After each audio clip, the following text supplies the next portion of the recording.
Сайн байцгаана уу хүүхдүүдээ 10 дугаар ангийн нийгэм судлалын хичээл эхэлж байна. Бид өнөөдрийн хичээлээр эдийн засаг бүлэг сэдвийн макро эдийн засгийн үндэс гэдэг хичээлийг үзэх болно.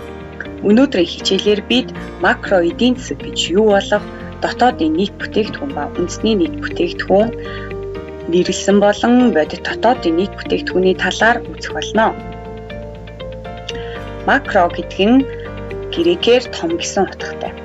Макро эдийн засаг нь эдийн засгийн бүтэц, үйл хөдлөлийн шийдвэр гаргалт, үр дүнг бүхэлд нь нэгтгэдэг эдийн засгийн салбар юм. Үүнд улс орны, бүс нутгийн, дэлхийн эдийн засаг багтана. Макро болон микро эдийн засаг нь эдийн засгийн хамгийн нийтлэг хоёр салбар юм.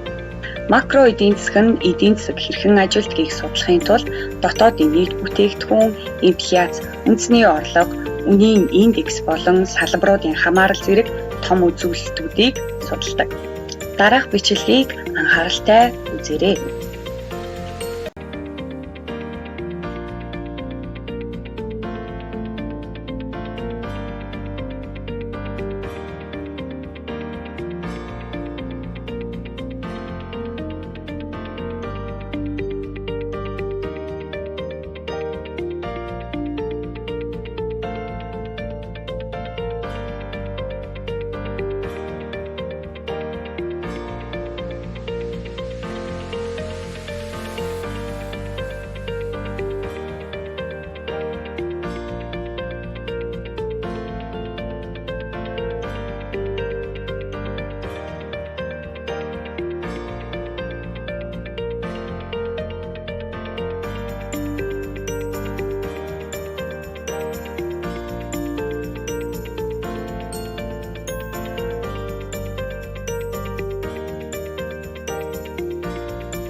Тэгэхээр дотоодын нийт бүтээгдэхүүн гэдэг нь тухайн улсын хэмжээгээр нэг жилийн хугацаанд үйлдвэрлэгдсэн эцсийн бараа бүтээгдэхүүн үйлчилгээний зах зээлийн үнийн түг хэлдэг.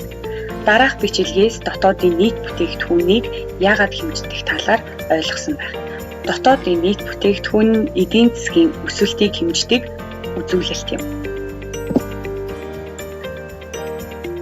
Дотоодын нийт бүтээгдэхүүнийг зардал болон орлогын аргаар тооцдог.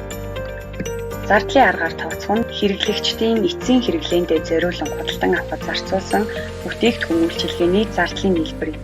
Үүнд өрх гэрийн хэрэглээний зардал, аж ахуйн нэгжийн зардал, төрийн зардал, мөн гадаадын хэрэглэгчийн зардал багтдаг. Харин дотоодын нийт бүтээгдэхүүнийг орлогоор тухайн улсын хэмжээнд жилийн турш үйлдвэрлэсэн баялагын орлогын нийлбэр дүнгээр тодорхойлдог. Үүнд цалингийн орлого, түрээсийн орлого, үндсэн хөрөнгийн нийлэгдэл, зээлийн хөрөнгийн орлого, шууд бус татварын орлого, аж ахуйн нэгжийн ашгийг багтаан тооцдог. Дотоодын нийт бүтээгдэхүүнийг орлогоор тооцсон ч, зарлагаар тооцсон ч нэг ижил дүнг гарна гэсэн үг. Бусад хэмжигдэхүүнүүдтэй танилцгаая. Дотоодын нийт бүтээгдэхүүн тухайн улсын нутаг дэвсгэр дээр үйлдвэрлэгдсэн байдгаараа онцлог байдаг бол тухайн улсын эдийн засгийн харьяатуудын шинээр бий болгосон нэмэгдэл хүртэхийн хэмжээг үндэсний нийт бүтээгдэхүүн гэдэг. Үндэсний нийт бүтээгдэхүүнийг олохдоо дотоодын нийт бүтээгдэхүүнээс гадаад орны эдийн засгийн харьяатуудын шинээр бий болгосон нэмэгдэл хүртэхийг хасаж, гадаадд суугаа өөрийн орны харьяатуудын шинээр бий болгосон нэмэгдэл хүртэхийг нэмдэг. Үндэсний нийт бүтээгдэхүүнээс илэгдэл хорогдлын шимтгэлийг хатснаар үндэсний цэвэр орлогын хэмжээ тодорхойлогддог. Үндэсний цэвэр орлогоос бизнесийн шууд бус татварыг хассан үзүүлэлтийг үндэсний орлого хэмээн тодорхойлдог байна.